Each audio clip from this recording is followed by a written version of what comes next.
Hello friends, സെലീസ് cook ബുക്കിലേക്ക് എല്ലാവർക്കും സ്വാഗതം. ഇന്ന് ഞാൻ ഒരു അമൃതപ്പൊടി കൊണ്ടാണ് കേക്ക് ഉണ്ടാക്കുന്നത്. അതെങ്ങനെ ഉണ്ടാക്കുന്നതെന്ന് നമുക്ക് നോക്കിയാലോ. അതിനാവശ്യമായ സാധനങ്ങളും.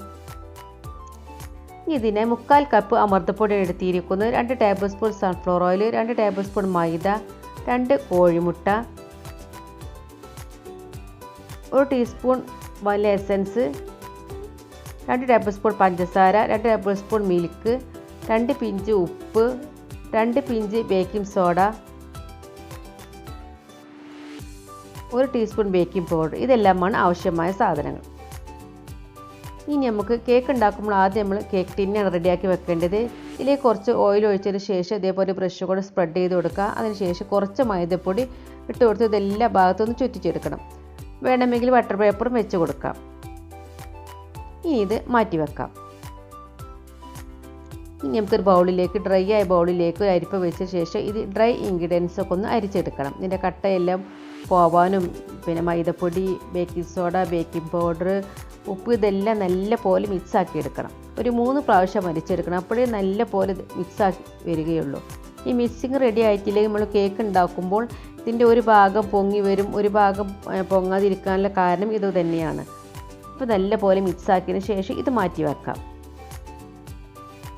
ഇനി ഒരു ബൗളിലേക്ക് 2 മുട്ട പൊട്ടിച്ച് ഒഴിക്കാം. മുട്ട എടുക്കുമ്പോൾ റൂം ടെമ്പറേച്ചറിൽ മുട്ട എടുക്കണം. അതുപോലെ ബൗളിൽ വെള്ളത്തിൻ്റെ അംശം ഒട്ടും ഉണ്ടാവരുത്. ഇനി ഒരു എഗ് ബീറ്റ് കൊണ്ട് ഇത് ബീറ്റ് ചെയ്തെടുക്കാം.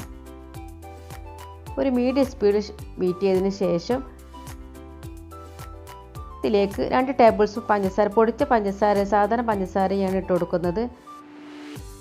ഇത്രയും പഞ്ചസാര മതിയാവും. കാരണം അമൃതപ്പൊടിയിൽ അത്യാവശ്യം മധുരം ഉള്ളത് കൊണ്ട് ഞാൻ ഇത്ര പഞ്ചസാര ചേർത്ത് കൊടുക്കുന്നുള്ളൂ. വേണ്ടവർക്ക് വേണമെങ്കിൽ കൂടുതൽ പഞ്ചസാര ചേർത്ത് കൊടുക്കാം. ഇതിലേക്ക് 1/4 ടീസ്പൂൺ വനില എസൻസും ഒഴിച്ചതിന് ശേഷം നല്ല പോലെ ക്രീമിയാക്കി നല്ല പോലെ ബീറ്റ് ചെയ്തെടുക്കണം. ബീറ്റ് ചെയ്തതിന് ശേഷം നല്ല പോലെ ബീറ്റ് ചെയ്തതിന് ശേഷമാണ് ഇതിലേക്ക് സൺഫ്ലവർ ഓയിൽ 2 ടേബിൾ സ്പൂൺ ഒഴിച്ച് കൊടുക്കേണ്ടത്. അപ്പം നല്ല മുട്ടയെല്ലാം നല്ല സോഫ്റ്റ് ക്രീമി രൂപത്തിലായിട്ടുണ്ടെങ്കിൽ ഇതിലേക്ക് നമ്മൾ അരിച്ച് വെച്ച അമൃതപ്പൊടി ഇതിലേക്ക് കുറേശ്ശെ ഇട്ട് കൊടുക്കാം. കുറേശ്ശെ ഇട്ട് കൊടുത്ത് മിക്സ് ചെയ്യണം. ഒന്നിച്ച് ഇട്ട് കൊടുക്കരുത്, 2 ബാച്ചാക്കിയിട്ട് ഇട്ട് കൊടുക്കാം. ഇതുപോലെ മിക്സ് ചെയ്തെടുക്കണം.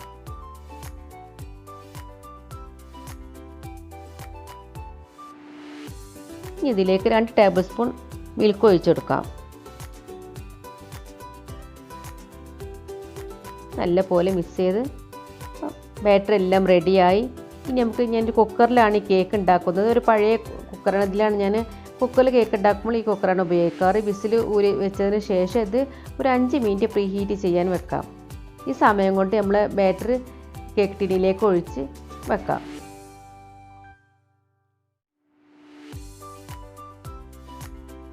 ഇനി ഇതൊന്ന് ടാപ്പ് ചെയ്ത് കൊടുക്കുക. എയർ ബബിൾസൊക്കെ പോകാൻ വേണ്ടിയാണ് ഇങ്ങനെ ചെയ്യുന്നത്. നമ്മൾ കുക്കറൊക്കെ നല്ല പോലെ പ്രീ ഹീറ്റ് ആയിട്ടുണ്ട് 5 മിനിറ്റ്. ഇനി ഇതിലേക്ക് കേക്ക് ടിന്ന് വെച്ച് കൊടുക്കാം. ഇനി ഇത് അടച്ച് വെക്കാം. ഒരു 30 മിനിറ്റ് മീഡിയം ഫ്ലെയിമിലാണ് വെക്കേണ്ടത് കേട്ടോ. 30 മിനിറ്റ് കഴിഞ്ഞു. നമ്മൾ കേക്ക് പുറത്തെടുത്തിട്ടുണ്ട്. ഇനി തണുത്തതിന് ശേഷം നമുക്ക് ടിന്നിൽ നിന്ന് മാറ്റാം. ഇപ്പോൾ ഏകദേശം തണുത്തിട്ടുണ്ട്. ഇതിൻ്റെ സൈഡൊക്കെ ഒന്ന് ഇതുപോലെ ഒന്ന് കത്തി കൊണ്ടൊന്നോ എന്തെങ്കിലും ഒരു സ്പൂൺ കൊണ്ടോ ഒന്ന് അടർത്തിയെടുക്കാം. ഇനി നമുക്ക് പ്ലേറ്റിലേക്ക് കമിഴ്ത്തിയിടാം.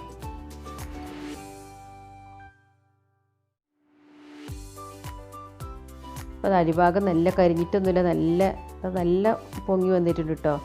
ഇതിങ്ങനെ തന്നെ കഴിക്കാൻ നല്ല ടേസ്റ്റാണ്. അമൃതപ്പൊടി തന്നെ തോന്നില്ല. ഇതിൻ്റെ മുകളിൽ ഞാൻ പ്രത്യേക ഡിസൈനൊന്നും ചെയ്യുന്നില്ല, കട്ട് ചെയ്ത് ഐസിങ് ഒന്നും ചെയ്യുന്നില്ല. ഇതിൻ്റെ മുകളിൽ ഞാൻ ഡാർക്ക് ചോക്ലേറ്റും വൈറ്റ് ചോക്ലേറ്റും കൊണ്ടാണ് ഡെക്കറേഷൻ ചെയ്യുന്നത്. ഇത് ഡബിൾ പോലെ ഇത് മെൽറ്റാക്കിയിട്ടുണ്ട്. ഡാർക്ക് ചോക്ലേറ്റ് ഇതിൻ്റെ മുകളിലൂടെ ഒഴിച്ചു കൊടുക്കാം. ഇതിൻ്റെ മുകളിൽ വൈറ്റ് ചോക്ലേറ്റും ഒഴിച്ചു കൊടുക്കാം.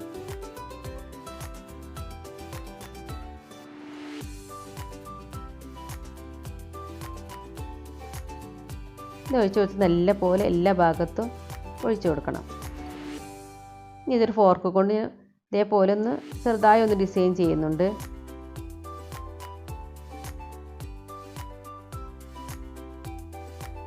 ആ വൈറ്റും ബ്ലാക്കും ഇങ്ങനെ കാണുമ്പോൾ പ്രത്യേക ഒരു ഭംഗിയാണല്ലോ. ഇനി ഇതിൻ്റെ മുകളിൽ സെംസ് ഇതേമാതിരി വെച്ച് കൊടുക്കണം. അതിന് ശേഷം ഇത് ഒരു 5 മിനിറ്റ് ഫ്രിഡ്ജിലേക്ക് തണുക്കാൻ വേണ്ടി ഒന്ന് മാറ്റി വെക്കാം.